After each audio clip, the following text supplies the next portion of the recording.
Nous sommes avec Madame Béatrice Epaillé qui arrive de Bangui en Centrafrique. Bonjour Madame. Bonjour Père. Alors pouvez-vous nous expliquer quel est votre travail à Bangui?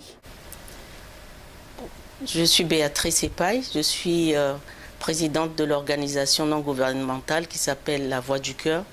C'est une association qui s'occupe des enfants des rues. Nous prenons en charge les enfants, nous les accompagnons pour l'éducation, pour la santé, mais la finalité c'est de retrouver les familles, de les ramener en communauté.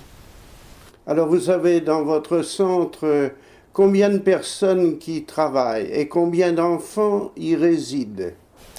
Comme vous savez, à Bangui, il y a beaucoup d'enfants des rues et avec la crise que nous avons connue, nous estimons que le nombre de ces enfants a doublé. Et l'année dernière, nous avons été en contact avec 3600 enfants. Mais nous pensons que, comme le phénomène prend de plus en plus d'ampleur, nous aurons à être en contact avec plus d'enfants que d'habitude. Et nous avons un centre d'une capacité d'accueil de 150 enfants.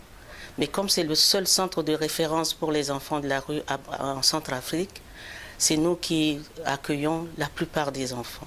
Donc on dépasse souvent notre capacité d'accueil. Et quels sont les services que vous offrez à tous ces enfants? D'abord, nous les accueillons. Nous avons des éducateurs qui vont dans la rue, qui les sensibilisent, qui leur disent que nous avons un dispensaire qui est ouvert à eux.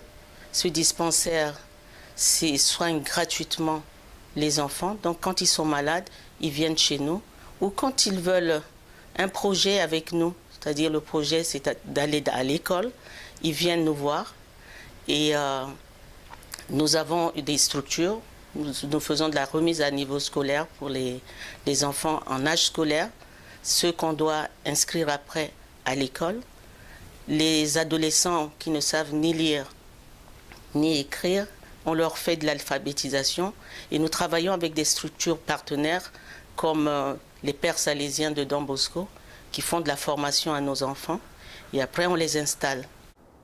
Et comme vous existez depuis 22 ans, pouvez-vous nous citer quelques cas de réussite d'anciens élèves de votre centre?